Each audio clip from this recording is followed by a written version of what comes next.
Sache de quelle réalité il s'agit, de quelle réalité l'humour va amener l'individu à fuir. Parce que la réalité, avant de parler de la réalité ou de fuite de la réalité, il faudrait qu'on commence par parler de ce que c'est la réalité. Chose qui est sûre, c'est qu'on a l'humour d'un individu que toutes les fois tu essaies d'y parler, il vire des farces, il pousse des farces, puis il rit tout le temps. Ben lui, il devrait... c'est un individu qui se prend très au sérieux puis qui se protège continuellement, il t'empêche de parler, il pousse des farces. Tu devrais te laver un peu, tu peux. Ouais, mais il y a une belle farce là-dessus. Puis, en fin de compte, le gars, il finit par engraisser, mais c'est pas parce qu'il mange. Alors, disons que c'est sûr que. Mais ça, ce n'est pas de l'humour. C'est pas l'humour, justement, comme on en a parlé tout à l'heure. Être sérieux, c'est-à-dire que ne pas se prendre au sérieux, mais être sérieux. Ben ça te permet d'avoir de l'humour. Si tu ne te prends pas au sérieux, mais que tu es sérieux. Et quand je dis que tu es sérieux, moi, je suis un être extrêmement sérieux. Maintenant, je ne me prends pas au sérieux, ce qui fait que les deux s'alliant ensemble vont donner de l'humour. Mais un individu qui se prend au sérieux peut être un individu qui a de l'humour, c'est-à-dire qui a un humour tellement débordant qu'il n'arrive pas à rien faire sérieusement. Et c'est pas pareil. Alors, si tu fuis ta réalité par ton humour, tu n'arrives pas à faire quelque chose sérieusement. On ne peut même pas te parler sérieusement. Parce que tu te prends au sérieux. Et même c'est un humour. Qu'est-ce que c'est de ne pas se prendre au sérieux, Daniel?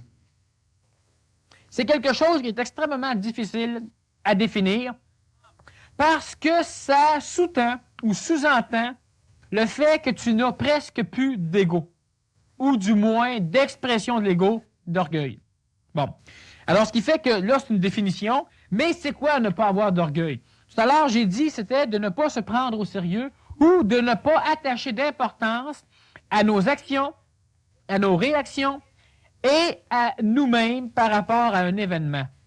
Il arrive un événement, l'événement est arrivé, puis que tu sois le pape ou que tu sois Saint Joe Ticlin, si l'événement arrive.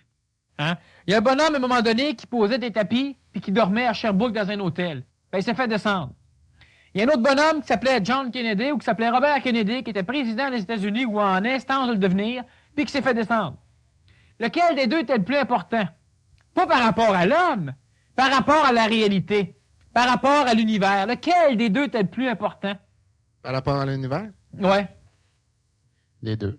Ben, les deux étaient les plus importants ou les pas importants pantoute, mais une chose qui est sûre, les deux étaient pareils.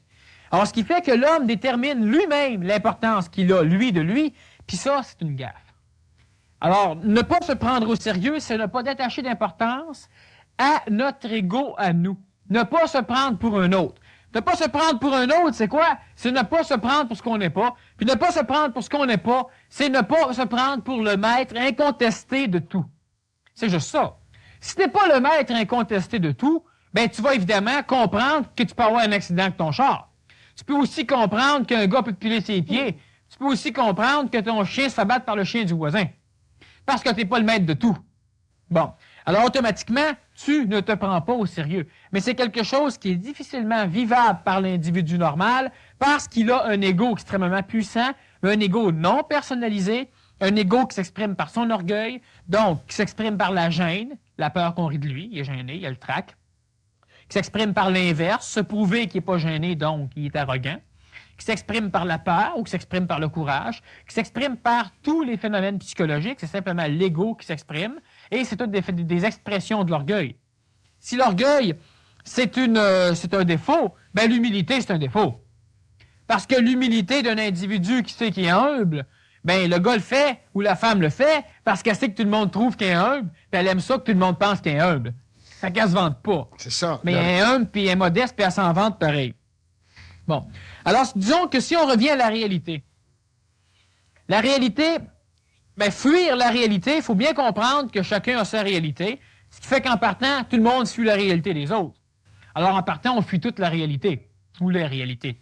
Mais le fait que chaque individu a sa propre réalité, ça veut dire que ces réalités-là ne sont que des illusions. C'est-à-dire que ces réalités-là sont relatives.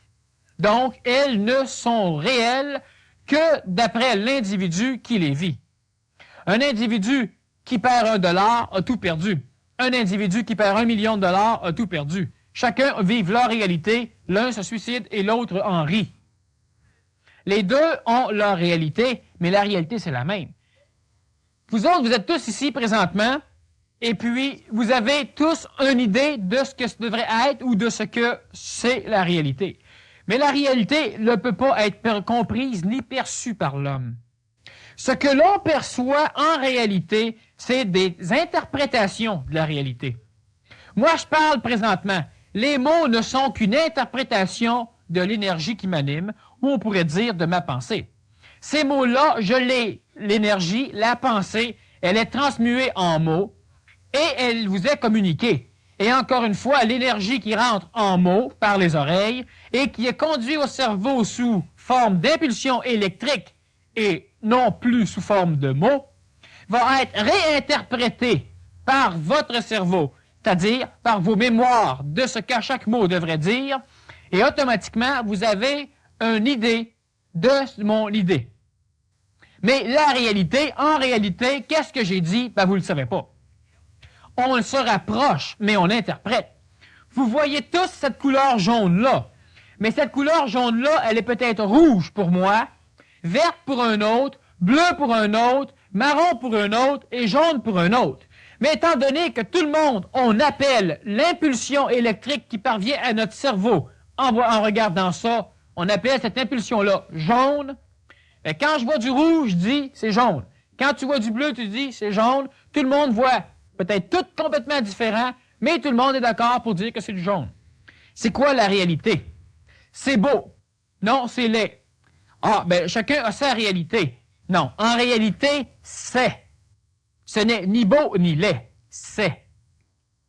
Ah, ça, c'est la réalité. Fuir la réalité, totalement impossible pour l'individu vivant, parce que l'individu vivant ne peut pas percevoir la réalité. Je regarde ici et je vois le vase. Le vase, ce n'est qu'une impulsion lumineuse qui parvient à mon œil, à ma rétine. Alors, ce qui fait que vos yeux, vous voyez le vase, mais est-ce que vous touchez le vase avec vos yeux? Non. Vous le voyez. Vous le touchez avec vos mains. Qu'est-ce que votre cerveau touche? L'impulsion électrique qui lui est amenée par les nerfs sensoriels. C'est ça qu'il touche. Avec un aide visuel, la lumière arrive à mon œil transportant l'image, c'est transformé en électricité pour aller à mon cerveau, et de là, sous une autre forme d'énergie, pour arriver à ma conscience. Et ma conscience peut être de type physique, l'instinct, vital, l'instinct, astral, psychologique, mental, intellectuel ou supramental, mais j'ai plus besoin, de mes sens physiques, qui sont les tentacules de l'astral, ce que l'astral a construit pour connaître l'extérieur, pour se rassurer. Alors, ce qui fait que la réalité, l'homme ne peut pas la fuir parce que l'homme ne la connaît pas. Par contre, l'homme a une tendance innée à vouloir se rapprocher de la réalité. Et ne pouvant se rapprocher de la réalité, il va l'inventer. Et si toute la communauté invente la même illusion et l'appelle réalité, c'est la réalité. Et si un individu vit en marge de la réalité, il est dans l'illusion selon la normalité de la masse, il est marginal ou il est fou. La réalité, c'est simplement que quand je vous pince, ça vous fait mal. Parce que dans la région du cerveau qui enregistre la douleur, c'est canalisé comme étant une chose qui n'est pas normale. Il y a une parcelle de votre cerveau que toutes les impulsions qui vont là sont décrites comme étant des impulsions mâles. Mais si vous avez un problème physique et que les impulsions mâles sont amenées dans la région du cerveau qui dit bien, on vous appelle masochiste. Parce que quand vous vous faites du mal selon notre réalité, vous aimez ça. Donc vous êtes fou. Vous n'êtes pas fou. Vous êtes ce que vous êtes. Là est la réalité. Mais l'homme ne peut pas connaître la réalité. Vous avez une interprétation de mon verre. Vous avez une interprétation de moi, de par votre langage visuel, de par votre langage olfactif, votre langage sensoriel au niveau du toucher, ou votre langage auditif. Mais l'homme ne connaît pas la réalité. La réalité, c'est pas du domaine de l'homme. L'homme est continuellement perdu parce que l'homme vit dans l'illusion, et l'homme est dans l'illusion parce que la réalité, il ne peut pas lui toucher. Il peut s'en rapprocher.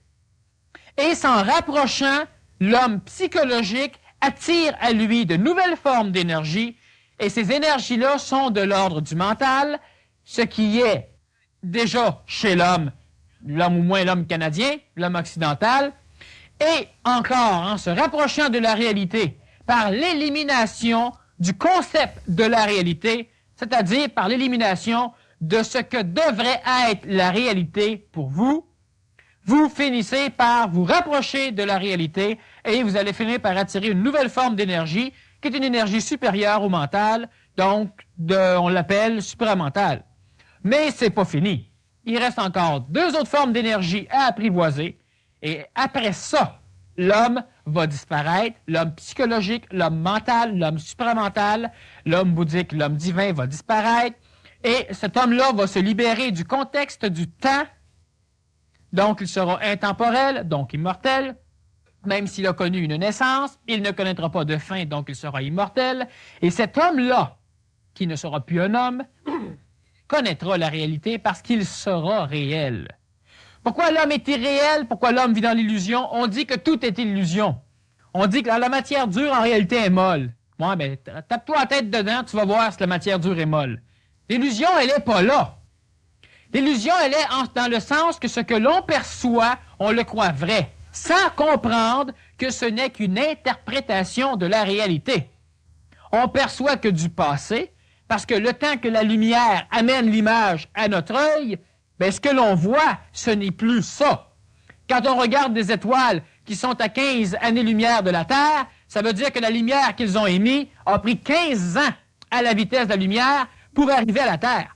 Donc, si l'étoile disparaît, ça va nous prendre 15 ans avant qu'on le sache, parce que pendant 15 ans, même si elle n'existe plus, on va continuer à la voir. Et cette illusion-là de la réalité permet quand même à nos pilotes d'avion, du moins ça l'a permis longtemps, et à nos marins, de trouver leur position exacte sur la planète Terre, à partir d'une illusion. L'illusion, elle a ça de terrible, c'est que l'illusion, elle est réelle. Mais ce n'est pas la réalité. Qu'est-ce que la vérité? La vérité, c'est l'interprétation la plus proche de la réalité. Donc, une vérité est sujette à changement. Quelqu'un qui a la vérité, sachez bien que la vérité qu'il a, c'est une interprétation plus ou moins proche de la réalité. Mais personne ne peut enseigner la réalité à personne. Alors, l'humour peut-il être un moyen de fuir sa réalité? Oui. La réalité, non. De tourner en dérision plutôt que d'affronter la réalité? Oui, mais comme je vous dis tout à l'heure, l'individu qui se sert de l'humour pour fuir sa réalité, ou encore le contingent d'événements et de stimuli qui l'entourent, lui en a une interprétation. Vous mangez un coup de poing dans le visage ou une claque. Je me lève en haut dansage, j'ai quelqu'un fort. Ben, votre cerveau vient d'enregistrer un stimuli électrique d'une claque. Donc, c'est une interprétation. Votre ego se sent touché. Et votre ego, c'est votre psychologie. Ben, croyez-moi, j'ai pas réussi à taper votre psychologie avec ma main physique.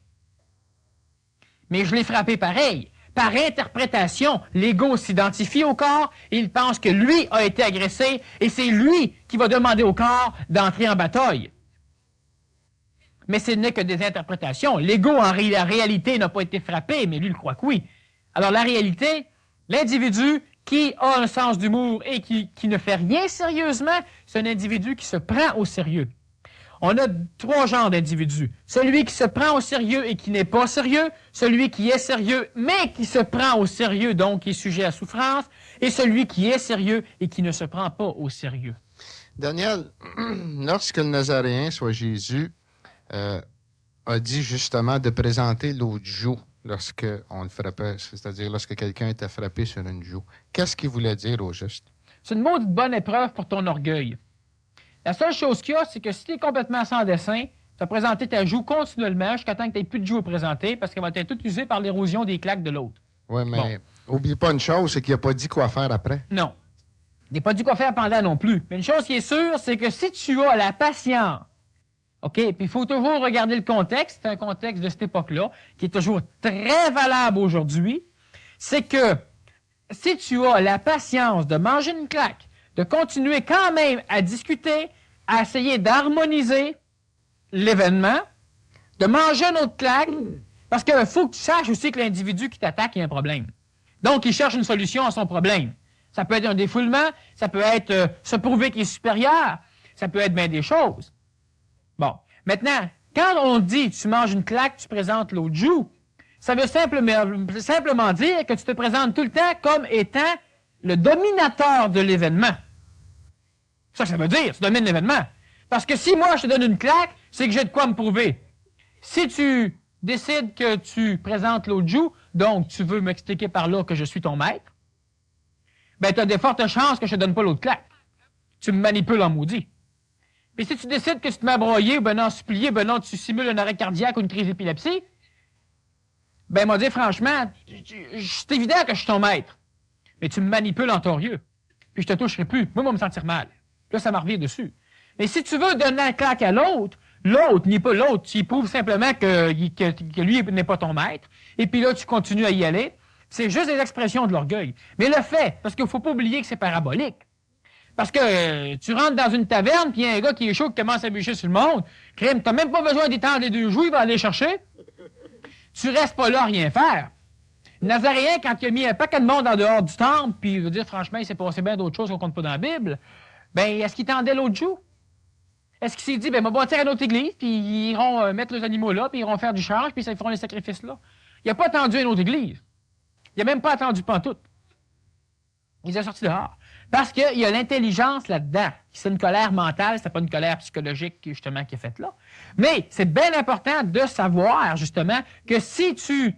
Par exemple, un exemple, comme le Nazaréen le dit avec, puis c'est la même chose qui est exprimée, si quelqu'un te force à faire 1000 pas avec lui, fais-en 2000. Bien, c'est sûr que si le gars veut plus t'avoir, tu le bats pas pour continuer à marcher avec lui. Hein? Puis si le gars te demande ta veste, il donne ton manteau, mais si ton manteau il fait pas, donne-y pas. Bon. Puis si t'as plus fret, c'est pour mourir de froid, tu t'organises autrement. Il faut toujours, puis ça, c'est bien important, puis quand c'est spirituel, puis ça a été transcrit 84 ans après la mort du Nazaréen, enfin je dis la mort après sa disparition, ce qui fait que ça a été transformé et interprété par l'Église, parce que sur plusieurs évangiles, on en a gardé 4, et on a commencé à les écrire 84 ans après, et 300 ans après, on a décidé que la Bible, c'était ça. Mais tous les évangiles apocryphes, ceux qu'on a refusés, on n'en parle pas. Puis tout ce qui n'a pas été écrit, on pense que ça n'a pas été vécu. Tu sais, Nazaréen, il est venu au monde, un coup paf, il a eu 32 ans. Mais entre soi, il ne s'est jamais rien passé, il n'a pas écrit nulle part. Alors, si tu calcules bien que tant une joue, si on te frappe une joue, tu tends l'autre, c'est que tu domines. Puis, on pourrait élaborer longtemps là-dessus. Disons que la semaine prochaine, on a une conférence justement sur les enseignements du Nazaréen. Tu es le maître de l'autre parce que tu comprends la psychologie de l'autre, donc l'astral, et parce que mentalement, c'est pas parce que tu as peur que tu es non-violent, parce que tu peux le planter, puis que tu décides d'être non-violent, pas parce qu'il faut que tu sois non-violent, parce que tu peux lui montrer de quoi, intelligemment, et te sortir du pétrin sans gaspiller d'énergie, que tu tends l'autre joue. Mais si l'autre joue, elle va se faire frapper par une massue, tu tends pas l'autre joue, tu tasses l'autre joue. J'aimerais que tu parles de l'humour dans l'amour, Lise. Donc, c'est pas tellement bon de rire en faisant l'amour.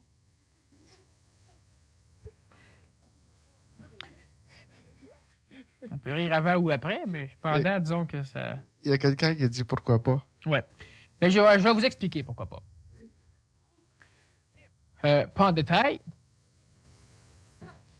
J'aurais pas le temps. Quoi? La poupée peut encore sortir. Peux-tu? Bon. J'aimerais que tu parles de l'humour dans l'amour. Pourquoi pas d'humour dans l'amour? Enfin, pourquoi pas rire pendant qu'on fait l'amour? C'est simplement que vous pouvez tenter l'expérience, d'aller voir que j'ai raison quand je vous dis que quand on se met à rire, on transmet des énergies en une autre forme d'énergie. Non, mais c'est vrai. C'est une expérience vivante et évidente qui vous permet de transformer une énergie sexuelle, une énergie psychologique d'attraction, de tout ce que vous voudrez, en une forme d'énergie qui n'exclut pas l'amour. Parce que vous allez avoir du fun à deux si vous partagez tous les deux. Mais pensez pas à faire un petit soir là. Allez vous concentrer en crime pour arrêter de rire d'abord. Bon, alors ce qui fait que l'humour transforme radicalement ces énergies-là. Prenez deux personnes qui, à un moment donné, viennent pour se battre, puis il y a quelque chose qui est presque comique.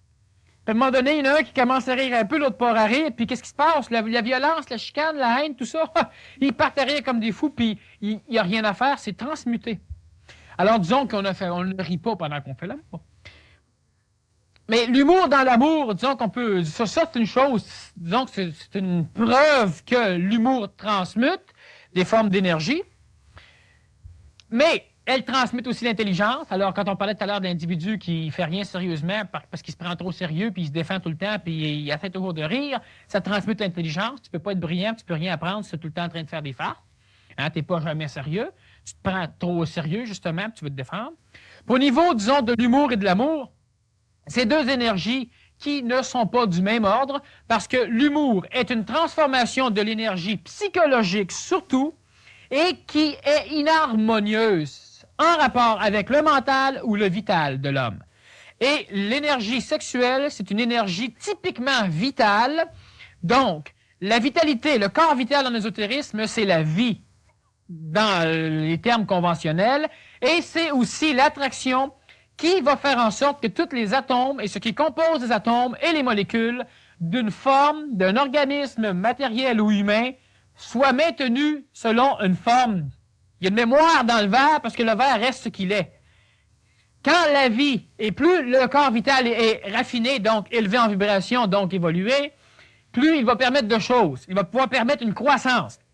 Et il va aussi pouvoir permettre l'animation, donc ce qui nous concerne nous autres, et une expression d'un des carrefours d'énergie, le premier à vouloir s'exprimer lorsque le système endocrinien va lui permettre, va être le carrefour au niveau des glandes sexuelles, qui sont en relation avec la glande thyroïde, la glande hypophyse et la glande épiphyse, mais disons qu'on va oublier ça, parlons juste de la glande des organes sexuels. Et automatiquement, l'énergie vitale qui s'accumule dans une espèce de réservoir chez l'homme et chez la femme, à un moment donné, va entraîner, parce que dans son code génétique, c'est prévu pour ça, on ne passera pas tout en détail, va entraîner l'idée de l'amour, c'est-à-dire la recherche par la psychologie de l'homme d'une continuité de plaisir. Parce que la psychologie de l'homme fuit la douleur et recherche le plaisir.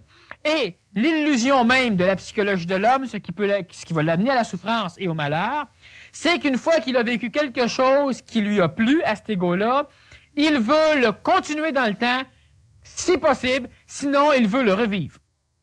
Et quand l'énergie vitale, quand le carrefour au niveau du chakra sexuel est plein d'énergie vitale, normalement, une fois plein, il devrait rester plein et l'énergie va continuer à monter par des canaux d'énergie, dont les plus gros sont au niveau de la colonne vertébrale, pour remplir un autre carrefour d'énergie ou réservoir d'énergie, jusqu'à temps que tous les carrefours d'énergie soient suffisamment solides pour relaisser l'énergie vitale circuler. On en a déjà parlé. À ce moment-là, tu redeviens petit enfant, en ce sens que tes cellules ne vieillissent plus. Ils se régénèrent sans vieillissement, identiquement selon la cellule originelle, donc selon le code génétique.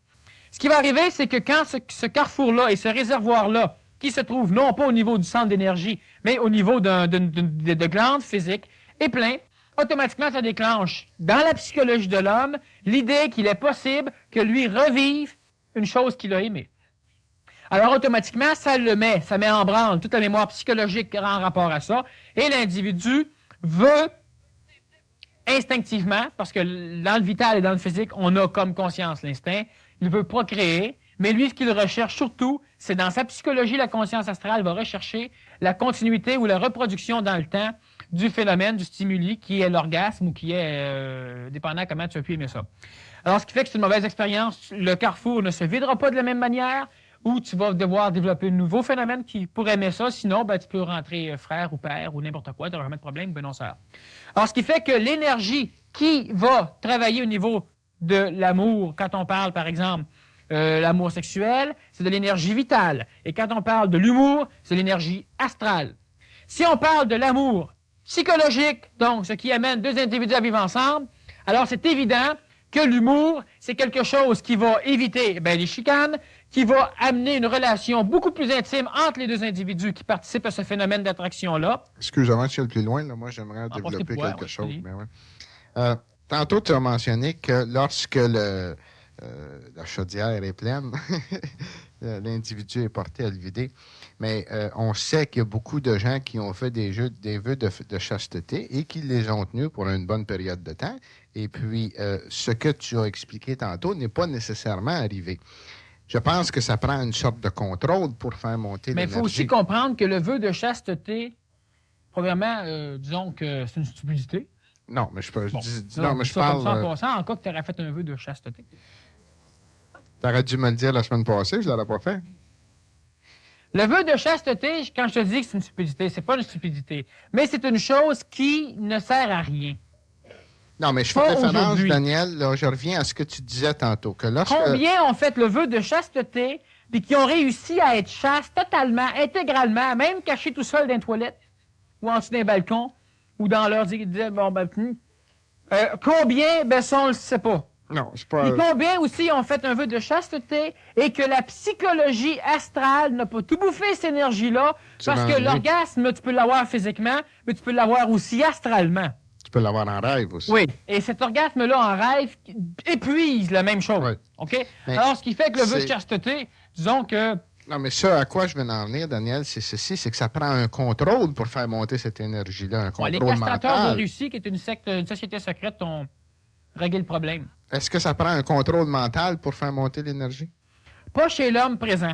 Chez l'homme, présentement, le réservoir se remplit, mais étant donné que l'homme est beaucoup plus attractif à l'énergie, parce que l'homme, génétiquement parlant, est beaucoup plus évolué, alors automatiquement, même un individu qui a une sexualité normale va remplir ses réservoirs autant qu'un individu qui aurait une chasteté totale il y a 50 ans. Alors, c'est plus nécessaire. Par contre, les individus pouvant attirer plus d'énergie vitale au niveau de ce carrefour-là et de ce réservoir physique-là vont avoir tendance à avoir plus de relations sexuelles qu'on n'en a jamais eu. Parce que l'énergie est plus forte. Oui, vu que tu en as plus, tu en dépenses plus. Par contre, si tu essaies de régler ça normalement, tu vas aussi canaliser tes énergies ailleurs. Mais il y a une autre chose qui se passe aussi chez l'homme et chez la femme et qui est absolument différent de ce qui était là quelques dizaines ou même vingtaines d'années. C'est que l'énergie, tu l'attires non plus juste par le centre d'énergie ou le carrefour d'énergie sexuelle, mais par tous les centres d'énergie en même temps, dont surtout le centre qui est cardiaque, le centre au niveau de la gorge, la parole, le centre frontal, troisième œil, mais en réalité, c'est pas le troisième œil. Ça veut dire que c'est un troisième œil, mais c'est pas le troisième œil. Et le centre sexuel, ça va de soi. Alors, ce qui fait que l'individu, présentement, si l'énergie ne peut pas monter par en haut, il est suffisamment puissant pour qu'elle descende de haut en bas. Et c'est ce qui va se passer chez l'air, chez le début de la 6e race. C'est sur ce vers quoi on s'en va, et il y a plusieurs individus qui sont déjà en train de vivre cette expérience-là, où l'énergie ne monte plus selon, disons, l'idée Kundalini, le serpent qui monte le long de la colonne vertébrale pour atteindre le centre d'énergie au niveau de la tête.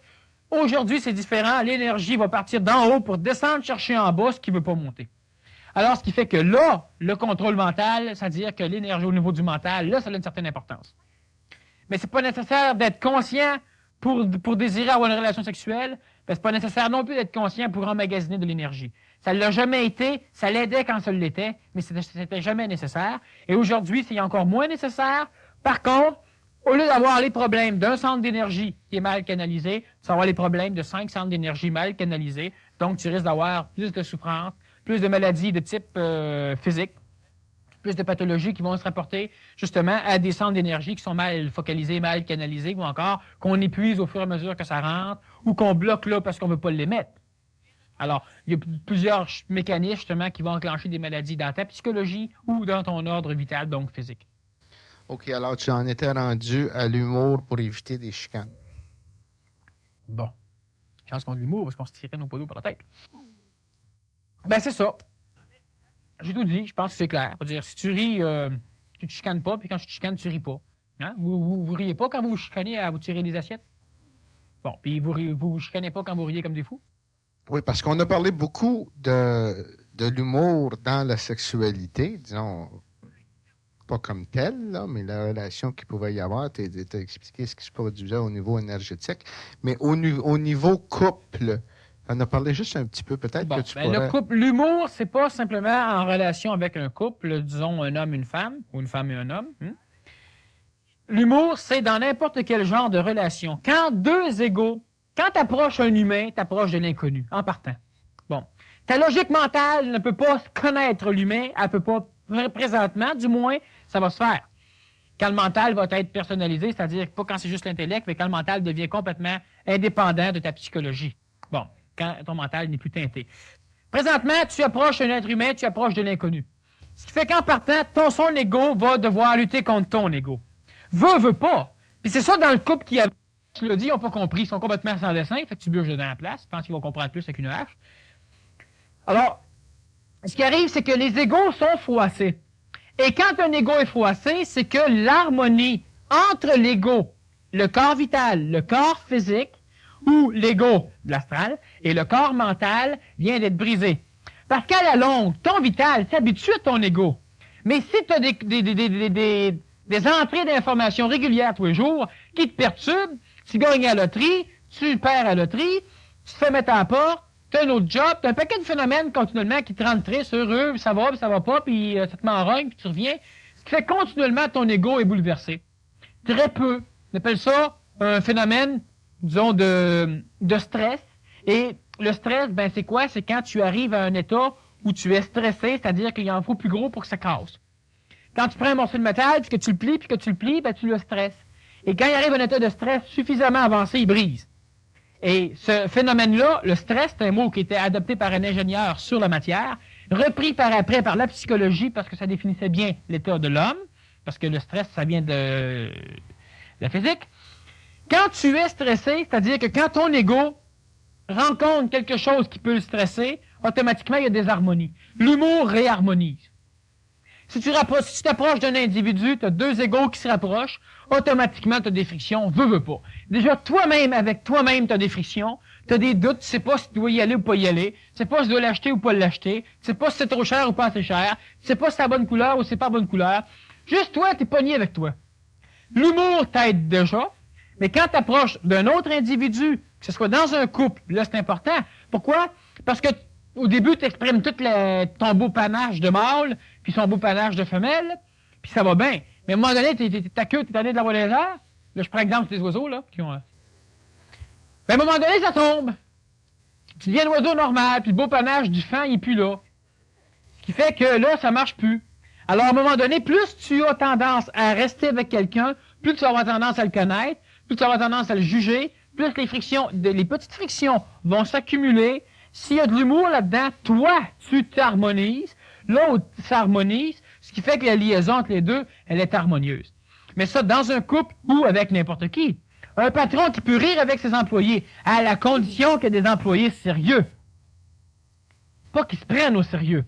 Qui prennent avantage mais qui sont sérieux. de la situation. Oui. Exactement comme tu donnes un cours à des enfants, tu peux faire quelques farces. Mais si tu n'es plus capable de les arrêter de rire une fois que tu as commencé, ils sont pas sérieux. Fait que tu es obligé de plus faire de farces.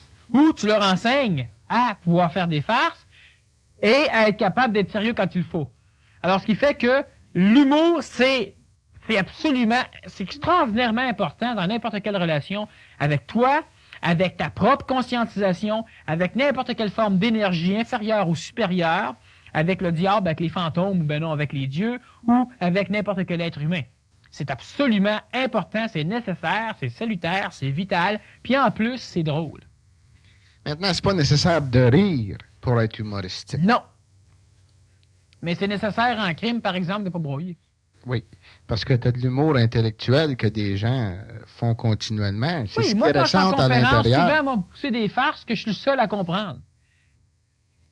Puis je pousse des farces avec moi-même, puis c'est comique au bout. De temps en temps, il y a un ou deux individus qui viennent de comprendre la farce. Mais tu sais, continuellement. Alors, ça paraît pas. Tout à l'heure, on parlait justement d'un autre conférencier à Montréal. Il m'a dit, franchement, c'est un clown. Mais non, il rit avec lui-même. Lui, il a du fun en masse. Puis il y a plein de personnages comme ça, des personnages politiques, etc., qui ont du fun en masse. Ben, donne-toi le gars qui fume pas, puis qui boit pas, puis qui est dépanneur. Puis qui vend de la bière, des cigarettes, tout le monde. Pense pas qu'il rit pas, lui. Il fait de l'argent, puis... Hein? S'il se prend au sérieux, il décide de convertir tout le monde, puis il fait faillite. Non, mais tu sais, c'est ça. C'est niaiseux, mais c'est comme ça. J'ai le sens de l'humour, mais pas assez à mon avis. Comment dois-je faire pour en avoir davantage, Lise? Tout à l'heure, Lise, je disais que ça se développait. Premièrement, l'orgueil va donner un faciès à la forme physique, Donc, la psychologie va donner un visage à la forme physique, puis on se demande qu'est-ce que la psychologie vient foutre à dominer le corps physique, puis donner l'impression qu'il est nerveux. Hein? Parce que la psychologie est du domaine de la psychologie, le physique est du domaine du physique. Alors, ce qui va arriver, c'est que ça se développe, ça se cultive. Comment ça se cultive, comment ça se développe? Ben, évidemment, il faut que l'individu essaie de s'amuser. S'amuser, ça veut dire quoi? Ben, ça veut dire, justement, commencer par trouver ça drôle, s'acheter un livre de Newfie s'il faut. Ça veut dire sortir pour aller dans des endroits où ce que le monde rit. Ça veut dire que toi, tu as trouvé ça plate à la mort. Ça veut dire que tu vas t'ennuyer comme un maudit. Mais si tu t'observes là-dedans, tu vas te regarder dans un miroir pendant qu'il y a un party, là, puis tu te regardes. Et maintenant, tu as commencé à trouver ça drôle. Oh, tu ris pas avec personne! Mais lentement, tu vas cultiver chez toi le sens de l'humour qui va faire en sorte que tu vas rire de toi, donc qui va faire en sorte que tu vas de moins en moins te prendre au sérieux, mais tu vas être capable sérieusement de rire. Alors, disons que ça se cultive, il y a des cours complets qui se donnent justement sur l'humour, parce que tu as même la guérison par le rire. Guérir par le rire. Mais c'est une chose qu'il faut absolument pratiquer. Puis comment? Ben c'est ça. Il faut simplement s'arranger pour être dans des endroits où on est susceptible d'être amené à rire. Alors, c'est évident que tu vas voir Yvon Deschamps, tu vas tout trouver plate, il commence son monologue, tu commences à te chatouiller sur les bras. Tu vas finir par partir à rire. C'est niaiseux, mais c'est à un moment donné, tu finis par développer le rire. Puis ce qui est amusant, c'est que vous allez finir par aimer ça le rire, et aimant ça le rire, votre psychologie astrale, qui, elle, recherche toujours à répéter des phénomènes qu'elle a appréciés, va finir par vous autoriser à porter un faciès souriant et à rire. Ça, c'est important. L'orgueil va permettre que vous puissiez rire. Dans un public ou n'importe où. T'es dans un ascenseur, il y a quelqu'un qui pousse une petite farce à l'autre, c'est drôle. Mais toi, tu ris pas. Tu ris en dedans, mais tu t'organises pas trop pareil. Oui, non, tu pourras rire. Moi, j'étais jeune, je faisais des insolences au téléphone avec mon chum, puis on enregistrait tout ça. Puis à un moment donné, j'appelle un gars, puis tout ce que je voulais faire, je disais, bon, je m'ennuie à soir, puis j'ai une maudite bonne farce à compter, puis j'ai personne pour la compter. Fait que j'ai choisi un numéro dans le bottin, puis je t'appelle pour compter ma farce. Puis le gars a dit, ah ben, vas-y, compte-la, c'est bonne. Tu sais, mais le gars avait le sens de l'humour. Fait que là, j'y compte ma farce, elle était bonne. Fait que là, gars, toi, au clair, j'étais bon à créer, mais si tu n'as un autre demande, garde mon numéro, puis tu me rappelleras. Tu sais, ça a l'air bien niaiseux, mais le gars, lui, c'était un appel, non, puis le gars a du fun avec moi. Il aurait pu prendre une autre Il aurait pu, enjambe, oui, non, raccrocher se tout mettre à sacrer, puis mais c'est un gars il aurait tout comique. à l'envers. Un jour, j'appelle, puis je suis tombé sur Michel Noël, capitaine Bonhomme. Mais j'avais à peu près 10 ans, hein, faut dire, je l'ai reconnu. Je lui demande, monsieur, est-ce que vous avez un poêle? Je dis oui. Est-ce qu'il marche? Je dis oui. Je courais après, il s'en va. Là, il me dit, ah, il vient de frapper mon frigidaire. Là, peux-vous tenir la ligne un petit peu? Il dit, certainement. Fait que là, je continue à mon chum, puis là, j'en reviens. Puis, ça monte-tu? Fait qu'il dit, ben oui, ben c'est ça. Fait 2 minutes, je te tiens à bout de la ligne. Fait que au moins, j'ai un poisson. Ça, c'était Michel Noël. Mais lui, il a le sens de l'humour. Ce qui fait que n'importe quand, c'est toujours drôle. Mais il est sérieux en crime quand il fait de quoi? Préparer un monologue, faire rire du monde. Faut que tu sois sérieux en tabarnouche. Mais faut pas que tu te prennes au sérieux. Fait que si tu manques ton coup sur la scène, c'est comique en mort, tu pourras rire, le monde partout à rire. Puis c'est amusant. Ben, l'humour, ça se cultive, ça se développe. Comment? Ben, c'est ça. Tu t'arranges pour aller dans des endroits où tu peux rire, ou d'acheter des livres drôles, ou d'aller voir des films comiques, puis tu t'organises pour avoir du fun. Premièrement, attends-toi avec du monde qui a du fun. Tu sais, un paquet de croque-morts, ben, ils vont rire seulement s'ils ont des morts enterrés, peut-être. Bon. Tiens avec du monde qui, déjà en partant, sont sujets à vous amener à rire. Qui se ressemble. Oui. Mais qui sont sujets à vous amener à rire, je ne parle pas d'un clown qui est pas sérieux pantoute. Je vous parle d'une personne qui peut être très sérieux, mais qui a de l'humour. Fait que tu sais que si tu vas voir un film drôle avec, que tu es sûr d'avoir du fun. Puis quand tu sors de là, ben, vous avez du fun. Tu apprends à t'amuser. Ça, c'est extrêmement important. Il n'y a pas un seul... Tu sais, les enfants de l'ère du Verseau, c'est du monde qui vont avoir du fun. Ceux qui vont vivre dans l'ère du Verseau, ce ne sont pas des platitudes divines. Ça va être du monde qui va avoir du fun. Qui vont être capables de jouer au soccer, de perdre, puis de rire comme des fous. De courir sans farger à terre, puis trouver ça comique. Qui vont être capables de vouloir améliorer leurs conditions parce que c'est comique. Tu sais, on est plate, on est niaiseux, puis tu trouves ça comique en mort. C'est du monde qui va avoir du fun, puis qui vont rire tout le temps. Attendez de voir les conférences dans l'an 2000. Vous allez voir que ça va rire en crime. Va-tu avoir des petites vaches? Vache, je sais pas. Daniel, tantôt, tu as parlé de. Tu as donné un exemple, tu en donnes beaucoup naturellement, mais tu as donné l'exemple que quelqu'un qui arrive devant un fantôme, puis qu'il regarde ça se sent suspect dans l'appartement, puis il le regarde, puis il se met à rire. Avec ce qu'on connaît aujourd'hui des sciences ésotériques, on est obligé d'être d'accord avec ça. Mais qui, à part les initiés et les grands initiés, peut regarder un fantôme puis se mettre à rire? Ben, moi, le rire dont tu parles, là. Moi, quand ça m'est arrivé, ça m'est déjà arrivé à un moment donné, plusieurs fois, que j'ai déjà eu des choses apparaître dans la chambre quand j'étais jeune. Mais j'étais pas initié. Ça sentait bizarre. Mais je me suis rendu compte, juste quand, après que ça sentait bizarre, je commençais à avoir peur, que c'est moi qui ai pété. Fait que, vois-tu, je fais concurrence aux fantômes. Dans l'odeur. Mais c'est juste des niaiseries. Mais c'est des réflexes normaux chez toi qui finissent par t'amener à voir des choses. Qu'est-ce que c'est qu'un fantôme? C'est sûr que si tu vois une affaire que tu connais pas devant toi, tu sais, si t'es normal, t'as peur.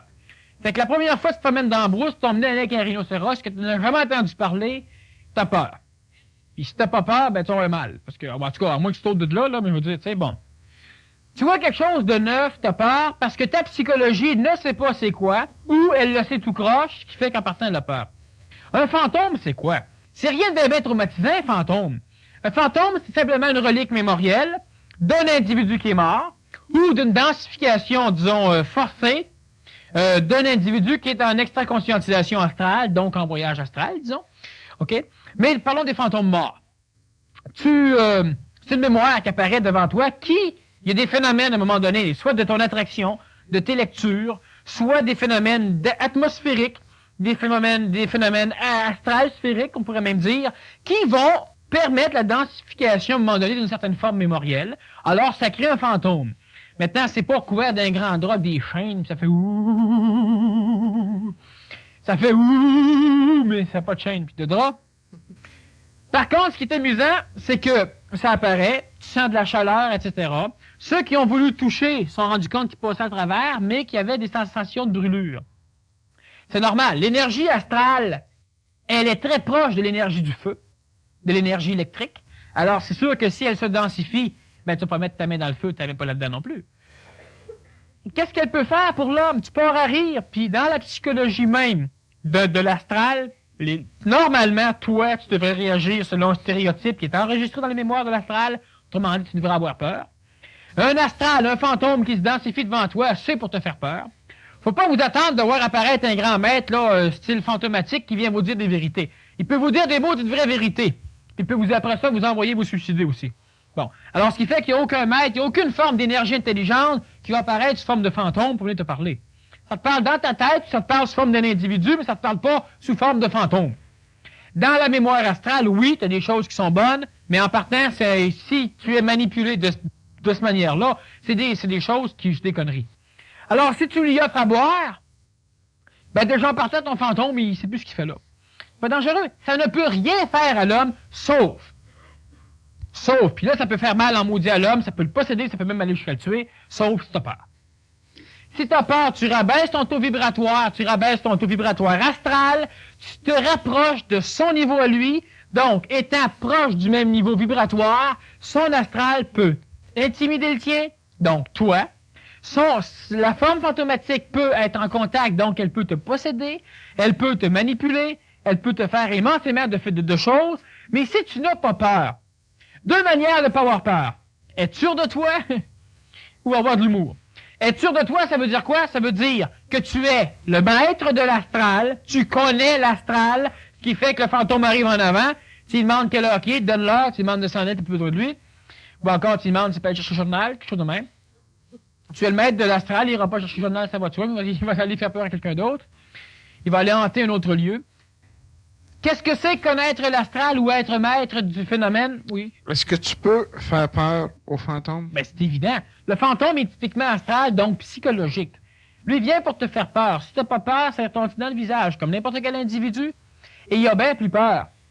Parce que, vois-tu, c'est pas la force. Même si le fantôme aurait des pouvoirs terribles. Le fantôme, il est astral. Il n'y a aucun fantôme. Le fantôme physique, c'est un être vivant. Fantôme vital, il appartient à un corps physique, donc c'est un être vivant, ou un zombie si tu veux. Le fantôme astral, c'est un fantôme comme on le connaît, de mental, il n'y en a pas. Bon. Alors, ce qui fait que le fantôme, il est psychologique, celui qui vient de voir qu'il n'y a pas de corps. Étant psychologique, automatiquement, il est sujet à tous les mécanismes de la psychologie humaine, il est astral, donc il est sujet à avoir peur, il est sujet à bien des choses. Même s'il y aurait les pouvoirs que tu voudras, il va avoir, si toi tu es capable de dominer son astral à lui, donc de lui faire peur. T'as-tu déjà essayé de prendre la patte d'un cheval, puis de la lever, puis de te gratter l'oreille avec, puis la remettre à terre? Y veux-tu? Non. Non. Un cheval, c'est combien de fois plus fort que toi? Un éléphant, c'est combien de fois plus fort que toi? Mais leur astral est tellement minuscule que tu es capable de faire « wow » à un cheval, puis il va arrêter. Tu es capable de dresser un éléphant pour qu'il lève les billes de bois, qu'il bouffe quand ça te tente, qu'il te transporte, qu'il se mette à genoux, qu'il se lave quand ça te plaît, que tu grimpes ses défenses sur l'oreille, que tu montes en haut, puis il pourrait t'écraser comme hein? Mais son astral est tellement inférieur au tien que ton astral le domine. T'as peur d'une vache, la vache ne pourra pas la traire. Je sais, je l'ai appris par expérience. De toute façon, on s'est mis deux pour la traire. On a réussi à y faire peur. Puis après ça, la vache, elle nous respectait, c'est-à-dire que elle venait plus nous mordre, elle donnait plus de coups de patte sur notre chaudière de lait, qui a renversé à terre, puis etc. Puis elle se retenait aussi un peu. Bon. Alors, ce qui fait que l'astral... Non, c'est vrai? L'astral, c'est quelque chose qui se manipule. Un individu qui soit fantomatique ou qui soit réel, un gros bonhomme, 6 pieds 8, là, 350 livres, corps arrière de football, les anciens boxeurs, il vient pour t'accrocher dans un coin. Pourquoi que toi, tu es capable de le maîtriser hein, quand il parle? Hein? Pourquoi que c'est le summum des arts de combat, la parole? Parce que ton astral, ce que tu exprimes, va maîtriser l'astral de l'autre, donc l'autre va te respecter ou va avoir peur de toi. Mais si tu es intelligent, si tu organises pas qu'il ait trop peur, parce qu'il y a trop peur, il peut finir par vouloir éliminer ce qui fait peur. Comme les animaux ou comme les hommes. Alors, ce qui fait qu'il va te respecter. Le fantôme qui se présente devant toi, si tu ris en partant, il n'y a pas de maîtrise, il n'y a pas d'emprise sur toi. Pourquoi rire? Parce que c'est pas dangereux, sauf si t'as peur. Mais qu'est-ce qui est pas dangereux quand t'as peur? Tout est dangereux quand t'as peur. Je t'arrête ici, là. Si tu ris, puis tu ris nerveusement... Non, tu exprimes la peur. À ce moment-là, tu exprimes la peur. Alors, Oui. c'est pas nécessairement en riant. Tu parles d'humour, mais l'humour t'exprime pas la peur. Quand c'est en faisant ressortir l'état de non-peur que tu as à l'intérieur de toi. En transcrivant ta peur sous forme d'humour. Ou sous n'importe quelle forme. C'est ça. Autrement dit, il arrive, puis il fait ouh. Tu regardes ta montre. Tu t'es en retard, hein? Ça a l'air niaiseux. Mais c'est plein de phénomènes dans le genre. Mais l'être humain le fait pas. Tu vas voir, disons par exemple que tu verrais un loup-garou. Phénomène qui a déjà existé sur la Terre, puis qui existe encore dans certains bas-fonds. Un loup-garou, c'est une forme humaine, mi-loup, mi-homme, qui apparaît dans ta fenêtre de chambre dans ton chalet en plein milieu du bois. Qui a les grosses dents. Place en avant, bien collé ça vite, puis tu fais la même affaire. Ton loup-garou, il va aller hanter une autre place. Parce que ces êtres-là ont bien plus peur que l'homme va avoir peur si l'homme n'a pas peur. Ben, ils ont pas ils ont une certaine matérialisation d'énergie, mais qui n'est pas complète, comme tu dis. C'est jamais aussi fort que l'homme. C'est ça. Tous les animaux sur la Terre ont peur de l'homme et l'homme a peur du loup. Ici, au Québec, les hommes ont souvent eu peur du loup. Tu vas camper dans le bois et tu entends des hurlements de loup, ça fait peur. Bien plus qu'un orignal qui va passer ou un chevreuil. Mais le loup a comme première caractéristique que c'est l'animal qui a le plus peur de l'homme. C'est l'animal qui a une peur panique de l'homme. C'est pour ça qu'il se groupe, d'ailleurs. Oui. Puis avant qu'un loup attaque des hommes, il va falloir qu'il y ait un loup là-dedans qui ait connu l'homme, qu'il y ait un chien sauvage dedans, ou qu'il se passe réellement un phénomène, parce que toi, tu es tellement minuscule en tant qu'homme que les loups vont vouloir, ils ont une peur morbide de l'homme. Si tu es trop feluette, ils peuvent t'attaquer. Mais tu auras un paquet de loups qui s'en vient, puis tu te lèves, tu prends un morceau de bois, puis tu te mets à crier, puis tu décides tu sautes pas dans le paquet de loups, là, quand même, là. Parce qu'avant qu'ils se sauvent, il y en a quelques-uns qui vont risquent de donner un petit coup de dent. Mais il y a des phénomènes, je veux dire, j'ai campé en masse de fois pour savoir qu'est-ce que ça donne, rencontrer des animaux sauvages. Puis l'animal sauvage est inférieur à l'homme dans son astral. Le fantôme, il est bien plus inférieur parce qu'il y a une dépendance terrible de l'être humain, tant que sa mémoire n'est pas digérée par l'astral planétaire. Parce qu'à un moment donné, le fantôme est digéré par la mémoire planétaire, ce qui fait que le fantôme disparaît. Hein? T'as un château, il est tenté pendant 100 ans, 150 ans, à un moment donné, le fantôme disparaît. Il peut pas rester là en éternel. Il va être dissous. Mais plus il y a un enfer dur à passer, plus il va être proche de la matière, plus il va vivre dans l'endroit où il a vécu, l'endroit qu'il n'a pas voulu quitter, mais étant astral, il ne pourra pas toucher à l'endroit. Donc, automatiquement, il va être manipulé, et il va rester dans cet enfer-là jusqu'à temps qu'il disparaisse. Alors, si tu regardes, c'est un beau fantôme, justement.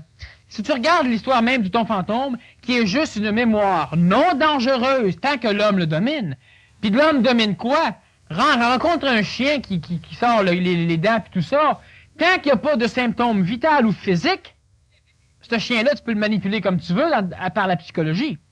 Si tu as peur, il sait. Si tu n'as pas peur, il sait. Quand je te parle, si le chien n'a pas de symptômes psychologiques, essaye pas de dominer un chien par ta psychologie si le chien a la rage.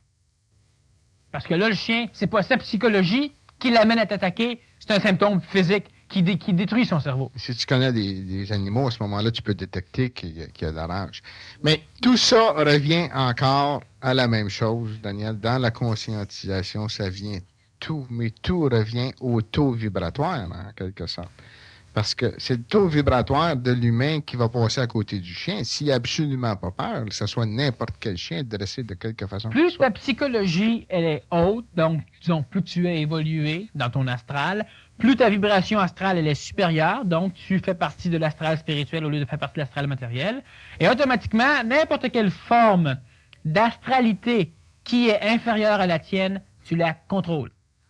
Tu rentres dans un camp de nazis. Tu as plein de juifs qui vont passer à l'extermination, et toi, tu es supérieur. Tu regardes un soldat allemand, puis tu lui dis, je m'en vais, ouvre-moi la porte. Or, lui, il s'en va, il t'ouvre la porte. Tu dis bye, il dit bye, puis tu t'en vas. Parce que ta psychologie, la force que tu accumules à l'intérieur de tout ça, va dominer facilement n'importe quel genre de psychologie plus basse. Mais la peur est ce qui va, et c'est l'apanage de l'astral de se servir de la peur, c'est ce qui va diminuer ton taux psychologique, donc ton taux astral en vibration, ce qui fait que tu domines toujours par la peur. Tu ne peux pas dominer autrement. Parce que si tu ne domines pas par la peur, comme présentement au Québec, il y a des phénomènes de domination, qu'on a partout sur la Terre, mais où il n'y a pas la peur, le mental évolue, le mental découvre la domination, on est obligé de transformer la domination, parce qu'un peuple qui ne comprend pas, c'est un peuple qui se contrôle, un peuple qui commence à réfléchir, c'est un peuple qui ne se contrôle plus, par la masse dominante. Par contre, si tu vas dans certains autres pays, alors là, il n'y a rien à faire, tu n'as pas à réfléchir, puis tu n'as même pas le droit de péter quand c'est pas le temps, parce que tu payes pour. Alors, on domine par la peur rabaisse l'auto-vibratoire des psychologies, ce qui fait que psychologiquement, tu ne peux pas t'en sortir. C'est pour ça que 300 soldats allemands pouvaient contenir 2000 juifs, puis tous les tuer un après l'autre dans un faux crématoire, parce que les 2000 juifs n'ont jamais pensé qu'ils pourraient écraser 200 soldats allemands. Parce qu'eux autres avaient la peur avec eux autres, ce qui fait que la psychologie astrale des 200 militaires allemands, qui ne voulaient pas tuer personne parce qu'ils étaient là ben de force, ben leur uniforme, leur apprentissage, les grégores qu'ils avaient, les symboles pour attirer les égrégores astraux, dominaient amplement tous les juifs tout nus dans le camp. Mais on a vu quelques-uns de ces juifs qui avaient une volonté de faire, une volonté de chien, si tu veux, qui ont passé à travers d'une façon absolument extraordinaire. Si on prend Martin Gray, par exemple, il avait tellement ancré mais il avait justement dans lui un astral supérieur. Le vouloir vivre. Et quand on parle de vivre, la vie, c'est supérieur. Il s'en allait, puis seulement qu'à regarder dans les yeux un soldat à l'occasion, bien, il y avait une faveur de ce soldat. Martin Gray, c'est un gars qui avait de l'humour. Oui. À ce moment-là. Il n'aurait pas passé bien loin sans ça. C'est dur de rire dans un camp de concentration, mais il y a des affaires drôles en crime là-dedans.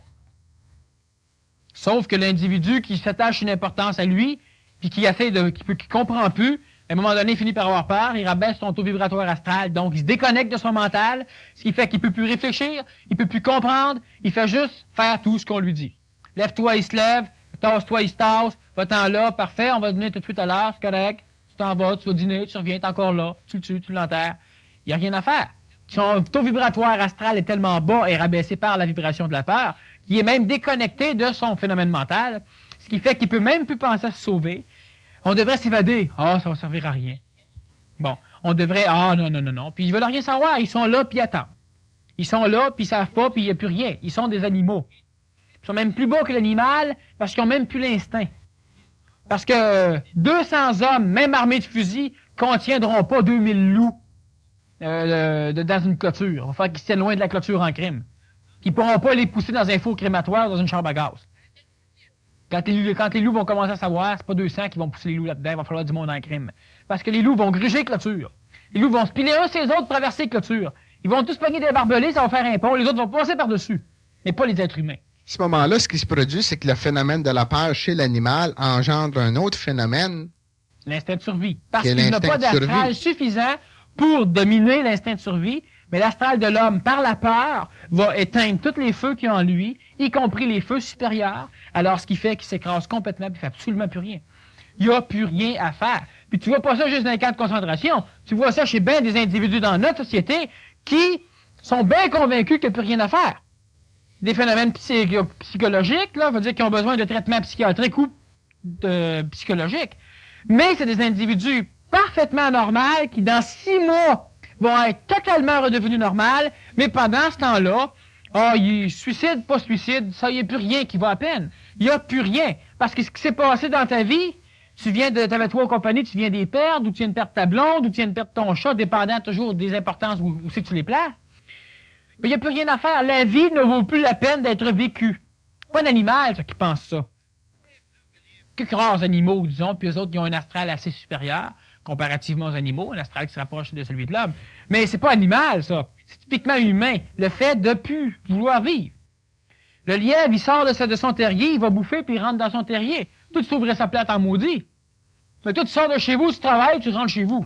Est-ce qu'on pourrait dire, Daniel, lorsqu'on étudie les animaux, que le règne animal a atteint son apogée? Non.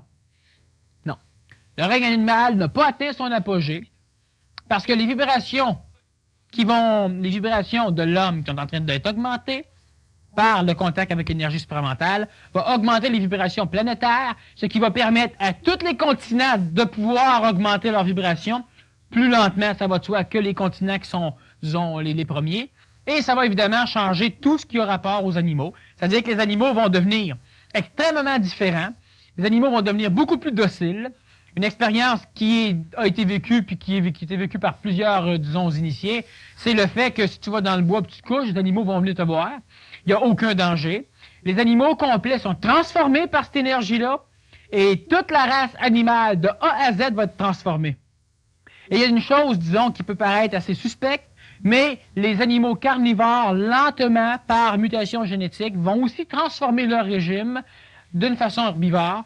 Et ça, c'est pas tout de suite, ça va de soi. Mais à un moment donné, tu n'auras plus de carnassiers non plus, tu vas avoir que des herbivores. Et puis, parce que le règne végétal, ça n'a aucun rapport au niveau psychologique, au niveau astral, au niveau karmique avec le règne animal. Alors, disons que présentement, les choses sont comme ils sont parce que les énergies, suite à des conflits qu'on a eu il y a bien longtemps, ont permis la création d'animaux carnassiers avec des égos plus forts. Parce qu'imagine-toi bien que l'animal qui évolue le plus, c'est l'animal carnivore. C'est l'animal qui mange de la viande qui évolue le plus. Jusqu'à un certain stage où tu dois éliminer les énergies qui t'ont permis d'arriver où ce que tu es, tu vas rester ce que tu es pour attirer une énergie supérieure. Est-ce que ça serait parce que c'est ça qui favorise plus la viande, une densité d'un corps astral? Ça favorise la densité du corps physique, ça favorise la densité du corps vital, ça favorise la densité du corps astral. Et surtout, ça te permet, toi, en mangeant un animal, ou l'animal en mangeant un animal, ça lui permet à lui de pouvoir, par absorption d'énergie vitale, on peut appeler ça le prana chez les hindous, par absorption, si moi je mange la viande rouge, je mange donc le sang qui a imbibé la viande rouge, et le sang est disons, le contact réel entre la psychologie astrale, donc ton âme, et le corps. Le siège de l'astral va être relégué au niveau du cerveau, dans la région du thalamus et de l'hypothalamus, mais ce qui permet, et ça c'est important, la circulation complète de l'énergie astrale va se faire par l'intermédiaire du sang, en plus de l'énergie vitale et en plus de l'énergie matérielle sous forme d'oxygène, par le sang. Ce qui fait qu'en mangeant des animaux violents, en mangeant le cœur, en mangeant le foie, en mangeant ce qui va regorger le plus de sang, la rate, ben, automatiquement, tu arrives à accepter, à prendre, tu évolues parce que tu vas prendre l'expérience de l'autre, tu ramasses le karma de ce que tu bouffes, par contre, tu ramasses aussi la connaissance. Tu ne l'as pas immédiate, mais tu évolues. Ce qui fait que l'homme a dû manger de la viande et l'homme a dû se manger lui-même pour pouvoir en arriver là où il est rendu. Et maintenant qu'il est rendu là, il va devoir redevenir végétarien. Or, du boudin, non, parce que tout ce qui est dedans est plus dedans. Mais du bon sang, que quand tu tues un animal, tu bouffes le sang direct. Alors, sur ceci, on termine la conférence. J'aimerais vous rappeler que demain soir, il y a conférence avec Alexandre Lachance. Le titre